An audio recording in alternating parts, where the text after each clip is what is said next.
Hello बच्चों, let's start the question and the question says which of the following are coenzymes. Option A है हमारे पास NAD, NADP, FAD या फिर FMIN।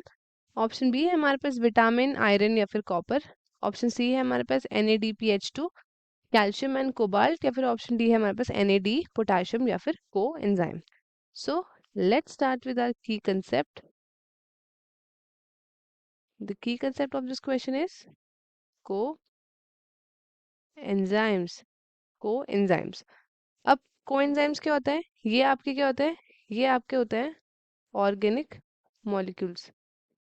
क्या होता है ये होते हैं ऑर्गेनिक मॉलिक्यूल्स। ऑर्गेनिक मॉलिक्यूल्स होते हैं, बट ये क्या होते हैं? ये आपके नॉन प्रोटीन पार्ट होते हैं।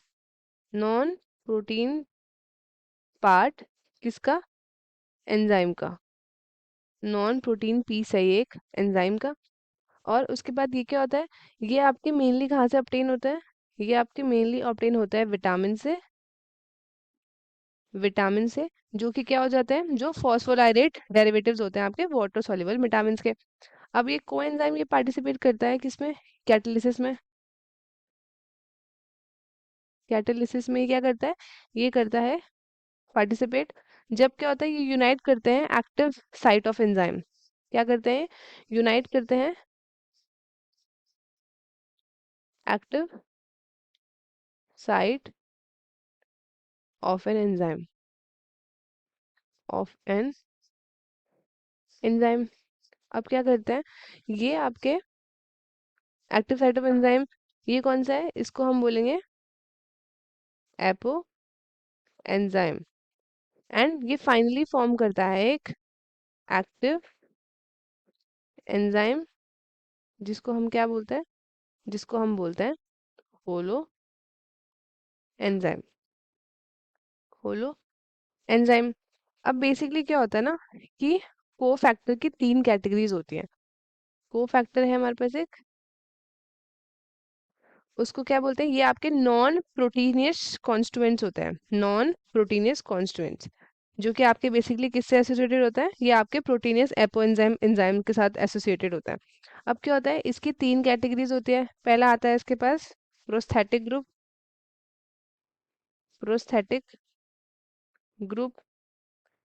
दूसरा आता है इसके पास को एंजाइम्स। देखो इसकी कैटेगरी है को एंजाइम्स।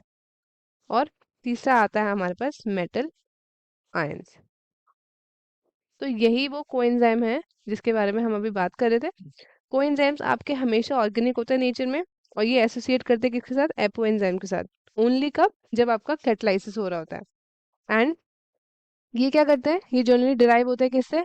ये आपके विटामिन से डिराइव होता है। एंड ये एक्ट करते हैं as a carrier of chemical groups या फिर एटम्स या फिर आप कह सकते हो इलेक्ट्रॉन्स। अब इसके एग्जाम्पल क्या क्या है वो देख लेते हैं। को एंजाइम के एग्जाम्पल देख लेते हैं। एग्जाम्पल में आता है हमारे पास FAD। दूसरा आता है हमारे पास NAD, TPP। और क्या होगा? एक और लिख सकते हैं हम NADP, और हम लिख सकते हैं FAD। तो अब क्या है कि इसमें जो FAD की फुल फॉर्म है वो देख लेते हैं। FAD की फुल फॉर्म क्या है? FAD stands for flavin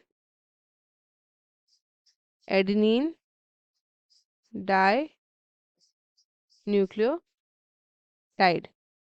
NAD की फुल फॉर्म क्या है? तो वो देख लेते हैं। वो है nicotinamide. Nicotine amide adenine die nucleotide. Die nucleotide. Then अब हम बात करते हैं NADP की। तो इसकी फुल फॉर्म क्या है? इसकी फुल फॉर्म है हमारे पास डाई न्यूक्लियोटाइड। डाई न्यूक्लियोटाइड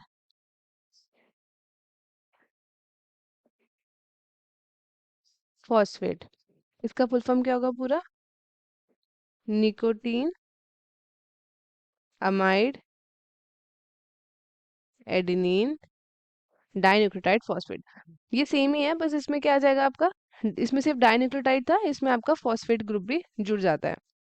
इसमें आ जाता है आपका nicotine amide adenine dinucleotide phosphate, और ये हमारे पास निकोटीन अमाइड एडेनिन डाइन्यूक्लियोटाइड, ये है हमारे पास फ्लेविन एडेनिन डाइन्यूक्लियोटाइड। अब हम देखते हैं टीपीपी की।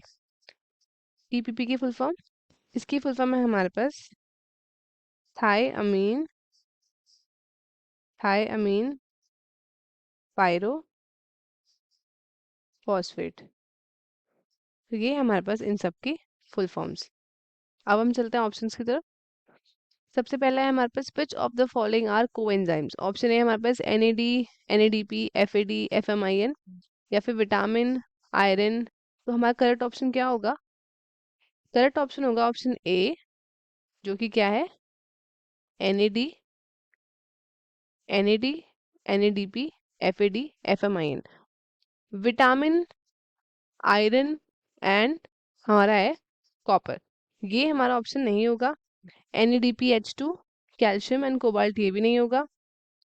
NAD पोटेशियम एंड कोएंजाइम, ये भी नहीं होगा। इनके साथ जो चीज़ें हैं वो हमको नेसेसरी नहीं है, बस हमको चाहिए NAD NADP FAD FMIN। ये हमारे क्या हो गए, ये हमारे एग्जाम्पल हो गए को एंजाइम्स के। तो स्टूडेंट्स, आई होप आपको क्वेश्चन अच्छे से समझ में आएगा। All the very best and thank you.